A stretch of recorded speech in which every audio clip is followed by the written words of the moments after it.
Parthiban sir வந்து கேட்டார், என்ன பேச போகிறீங்கன்னு நான் யோசிக்கிறேன்னு கேட்டார். நான் பார்த்திபன் சாரை பற்றி என்னுடைய லாஸ்ட் பர்த்டேக்கு கூப்பிட்டேன். அந்த பதிவில் நான் இன்னமும் அவரை தவறாக பேசியதாகவும் சொல்லி உங்களை பற்றி தவறாக பேசிட்டாரு அப்படின்னால ரொம்ப வருத்தம் அடைந்தாலும் சொல்லியிருந்தார். ஒருவேளை நான் அப்படி பேசியிருக்கலாம் ஐயா.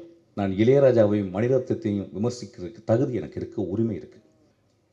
ஆனால் உங்கள் புதிய பாதையை நான் எப்பொழுதுமே நான் கோவிலாக கும்பிட்டு கொண்டே இருப்பேன் ஐயா. காலை வணக்கம். தாமதமாக வந்ததுக்கு மன்னிக்கணும். நான் ட்ரைலர் பார்க்கல, நான் ஈவினிங் பார்த்துருவேன். ரொம்ப அழகான பேர் கனிஷ்கா. ஒரு அரசனுடைய மகா புருஷனுடைய பேர் வந்து அவங்க தந்தை வச்சிருக்காரு.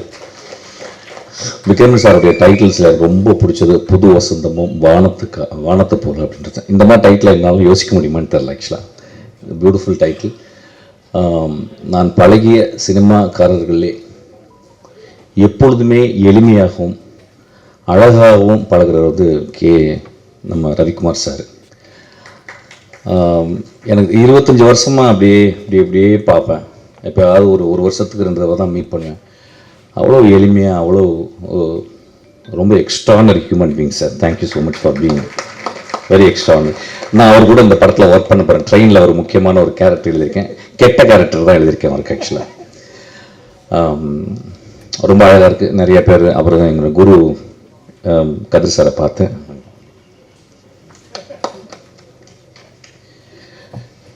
இங்கே பார்த்தீங்கன்னா நிறைய குருக்கள் இருக்காங்க. நான் வாழ்நாளில் வந்து எப்பயாவது ஒரு தருணம் தான் அந்த மாதிரி எல்லா குருக்களையும் பார்க்க முடியும். நான் ஒரு புத்தக கடையில் ஒர்க் பண்ணும்போது என் குரு என்னை அடையாளப்படுத்தி என்னை கண்டுபிடிச்சி கூப்பிட்டு போனார். அவருக்கு அவர் கிளாப் பண்ணிங்க கதிர் சார்.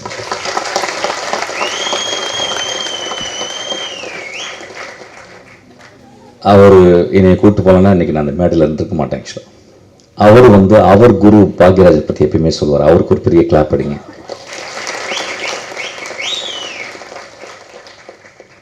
ஒரு குரு இன்னொரு குருவை உருவாக்கி கொண்டே இருக்கிறது. இந்த ஒரு தொடர்ச்சி வந்து ரொம்ப அழகானது. அப்படி தான் கனிஷ்கா நீயும் வரணும்னு நினைக்கிறேன். ஆக்சுவலாக நான் வந்து ஒரு படம் ஒர்க் பண்ணும்போது அதில் வந்து சரத்குமார் சார் இருந்தார். ஆக்சுவலாக டக்குன்னு என்னை கண்டுபிடிச்சார். ஏதோ துருத்துருன்னு இருப்பேன், ஓடிக்கிட்டே இருப்பேன். ஆக்சுவலி இங்கே வான்னு கூப்பிட்டு அவருடைய அப்போ ஒரு பெரிய செல் வச்சுருப்பார். ஆக்சுவலி அந்த செல்லில் கலையில் கொடுத்து பத்திரமா வச்சுக்க அப்படிம்பார். ஒரு வேளை என்னை மட்டும் தான் நம்பியிருக்கான்னு நினைக்கிறேன். அந்த டைமில் அந்த செல்லு பெரிய செல்லாக இருக்கும். ஆக்சுவலாக அப்புறம் கூடவே இருப்பேன். ஆக்சுவலாக கூடவே இருந்து அதுக்கப்புறம் அந்த படத்தில் ஒரு 13 சீன் எழுதுறதுக்கு எனக்கு வந்து வின்சென்ட் செல்வா என்னுடைய குரு எனக்கு வாய்ப்பு கொடுத்தாரு. அப்போ வந்து நான் சரத்குமார் சார்ட்ட ரொம்ப அவ்வளோ அன்போடு பழகுவார். அவருக்காக எழுதுனது தான் நான் ஒரு கதை தான் துப்பறிவாளனாக மாறிச்சு. அவருக்கு நான் வந்து சங்கர்லால் துப்பறிகிறார்னு ஒரு கதை எழுதினேன். அது ஏதோ ஒரு வகையில் அந்த கதையை வந்து என்னால் பண்ண முடியல. அதுக்கப்புறம் தான் அது விஷாலுக்கு போயிட்டு துப்பறிவாளனாக மாறிச்சு. Thank you so much sir. உங்களை பார்த்தது ரொம்ப சந்தோஷம். நிறைய பேர் இங்கே நான் பார்த்தது ரொம்ப சந்தோஷம். போன மேடையில் வந்து நான் வந்து சினிமாவுக்கு போங்க, கோயிலுக்கு போகாதீங்க அப்படின்னு சொன்னதை வந்து ஒரு பெரிய கான்ட்ரவர்ஷியலாக எடுத்துக்கிட்டாங்க. ஐயா, கோவில்ன்றது நான் சர்ச்சும் மசூதியும் சேர்த்து தான் சொன்னேன். நான் நான் பிறந்த குடும்பம் ஒரு இந்து குடும்பம், நான் வளர்ந்த குடும்பம் ஒரு முஸ்லீம் குடும்பம், நான் கல்யாணம் செய்த மனைவி ஒரு கிறிஸ்டியன். நான் ஏன் கோவிலுக்கு போவாங்க அப்படின்னு சொல்லிட்டு, கோவிலுக்கு காலையிலே போயிடுறீங்க. காலைல எந்திரிச்ச உடனே அம்மாவை பார்க்குறோம், காலைல எந்திரிச்ச உடனே அப்பாவை பார்க்குறோம், காலைல எந்திரிச்ச உடனே நம்மளுடைய உறவுகளை பார்க்குறோம். கோவில் தான் அது. ஆக்சுவலாக நான் ஏன் தியேட்டருக்கு போகணும்னு சொன்னீங்கன்னா, இன்றைக்கி தியேட்டர் வெறிச்சோடி கிடக்கு. இது வந்து நிஜம். இது நிஜம். ஏன் அப்படின்னா எல்லாருடைய வாழ்க்கையுமே ஒரு வீடியோக்குள்ளே, ஒரு செல்லுக்குள்ளே, ஒரு ரிமோட் கண்ட்ரோலுக்குள்ளே வந்து ஒரு வினாடிக்கு 30 சேனலை மாற்றக்கூடிய அளவுக்கு மாறிடுச்சு. அப்போ நம்ம தியேட்டரை வந்து மறந்துடும். இப்போ பாருங்கள், நீங்கள் காலையில் இவ்வளோ பேர் வந்து உட்காந்துருக்காங்க. அங்கே கனிஷ்கா அவனுடைய நண்பர்கள் தனியாக அவனுக்கு வந்து ஹோலர் பண்ணி கைத்தட்டிக்கிட்டே இருக்காங்க. ஆக்சுவலாக இது எவ்வளோ பெரிய ஒரு என்கரேஜ்மெண்ட்டு. நான் ஏன் கோவில், சர்ச்சு, மசூதியை விட தியேட்டர் முக்கியம் அப்படின்றது எப்படி சொல்லணும்னா, ஒரு சினிமா ஒரே ஒரு காட்சி பார்க்குறேன், பாக்யராஜ் சார் படத்தில் வந்து அவர் பிரிஞ்சு போகிறாரு. அப்போ தன்னுடைய காதலி அங்கேருந்து பாடுறான். எனக்கு அப்போ வந்து என்ன வயசுன்னு தெரில.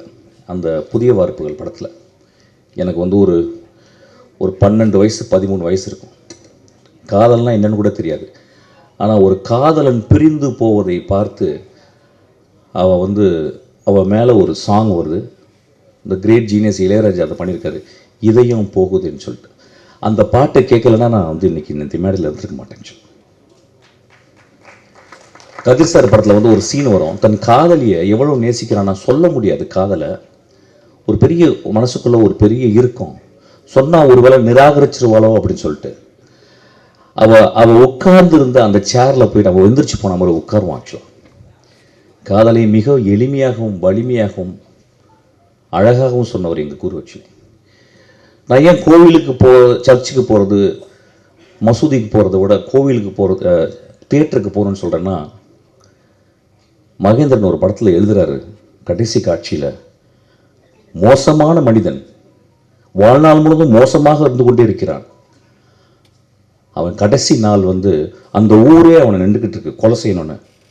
அந்த கொலைகாரன் சொல்கிறான், அந்த மோசமான மனிதன் சொல்கிறான், எனக்கு என் வாழ்க்கையில் எவ்வளவோ தப்பு பண்ணிட்டேன், எவ்வளவோ கஷ்டம் கொடுத்துட்டேன், ஆனால் ரொம்ப கஷ்டப்படுறது இன்றைக்கி ஒட்டுமொத்த ஊருக்காரனையும் நான் கெட்டவனை மாற்றிட்டேனேன்னு சொல்கிறான்.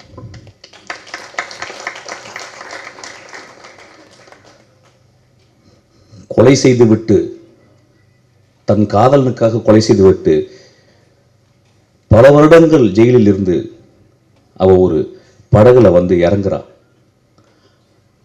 அவள் அந்த படகுலேருந்து இறங்கி, அந்த ஓரத்துலேருந்து இறங்கி அந்த கரையில் கால் வைக்கும்போது அவளுக்காக 20 வருஷம் காத்திருந்த, நோய்வாய்ப்பட்டு படுக்கையோடு இருந்த அந்த மனிதனுக்கு நெஞ்சு துடிக்குது. ஐயா பாரதராஜா எழுதினார் பார்த்தீங்க, அதுதான் என் கோவில்னு சொல்கிறேன், அதுதான் சர்ச்சுன்றேன், அதுதான் மசூதின்றேன். இறைவனை மறுக்க முடியாது. நான் மிகச்சிறந்த இறைவனை மறுப்பாளர்களை நான் வாழ்நாளில் பார்த்திருக்கிறேன். எஸ்விஆர் போன்ற அவர்களை நான் கும்பிட்டு கொண்டு இருக்கிறேன். நான் சொன்னது, ஒரு 2 பேரை உட்காந்து ஒரு வீட்டில் டிவி பார்க்கலாம், ஆனால் ஒரு பெரிய ஸ்பெக்டக்கல், ஒரு தோனி ஆடுறதை வந்து கிட்டத்தட்ட லட்சக்கணக்கான போய் நேராக பார்த்தா தான் அது ஒரு பெரிய செலிப்ரேஷன். அது மாதிரி முதல் செலிப்ரேஷன் வந்து தியேட்டர். ஒரு 5000 வருஷத்துக்கு முந்தி கிரீக் தியேட்டரில் இது வரைக்கும் 9000 நாடகங்கள் எழுதப்பட்டிருக்கிறான். மொத்தம் 33 தியேட்டர் பிளே தான் இப்போ அவைலபிள் இருக்குது எக்ஸ்டென்ட்டாக. அப்போ எத்தனை பேர் வந்து பார்ப்பாங்களாம்? 16000 பேர் வந்து தியேட்டரை பார்ப்பாங்களாம். ஏன் தியேட்டர் போகணும் அப்படின்றது வந்து எப்படின்னா, இந்த காலகட்டத்தில் நம்ம எவ்வளவு உறவுகளை தெரிஞ்சிருக்கோம். இன்னைக்கு என்ன ரொம்ப அழகானதுன்னா, இந்த விக்ரமன் சாரும் இன்னைக்கு வந்து கே.எஸ். ரவிக்குமார் சாரோன்னொன்னே இந்த ஒட்டுமொத்த தமிழ் சினிமாவும் இங்கே வந்து உட்கார்ந்துருக்கிறது காரணம் என்னன்னு கேட்டிங்கன்னா, இந்த 2 தெய்வங்களுக்காக தான். ஆக்சுவலாக கோவிலில் மட்டும், மசூதியில் மட்டும், சர்ச்சில் மட்டும் தெய்வங்கள் இல்லையா, மிகப்பெரிய எழுத்தாளர், மிகச்சிறந்த எழுத்தாளர்.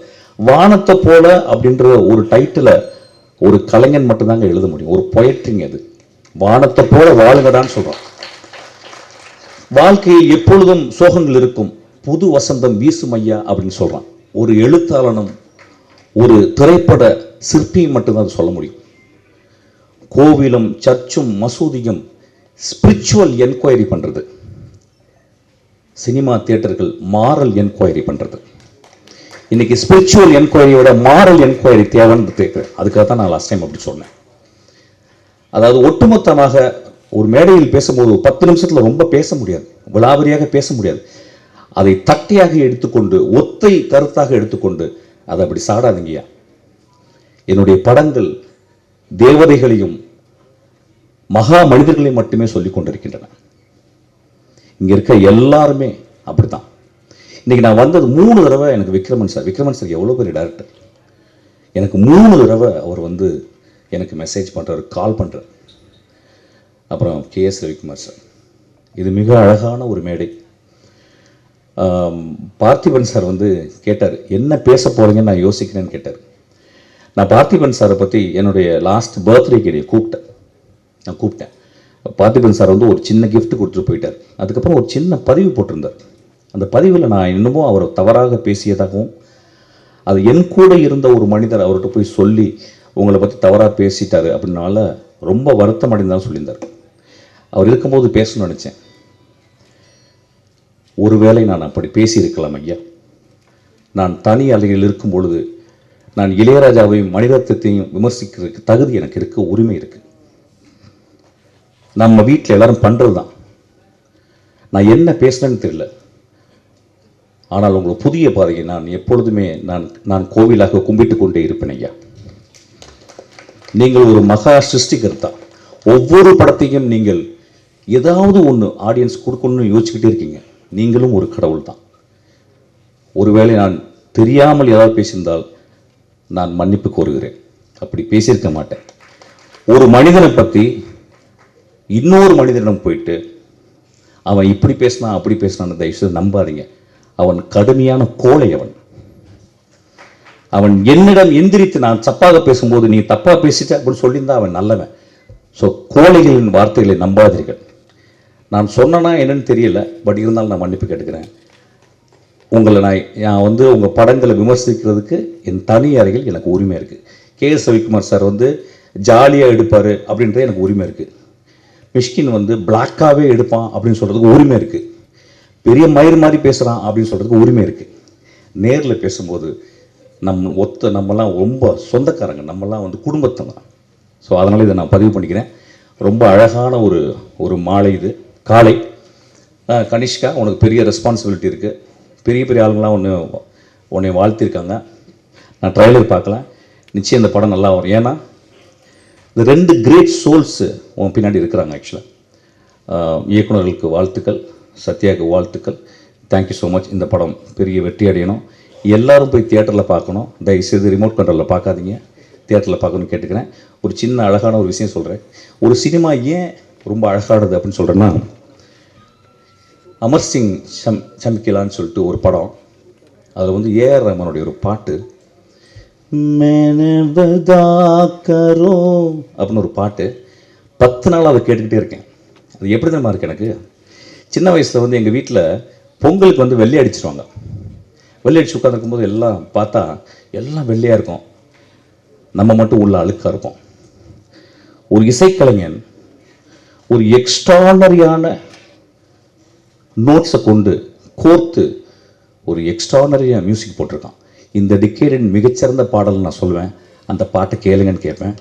இதுதான் சொல்கிறேன், கோவிலுக்கும் சர்ச்சுக்கும் மசூதிக்கு மட்டும் போகணுன்னு போங்க, தியேட்டருக்கு அடிக்கடி போங்க. Thank you so much.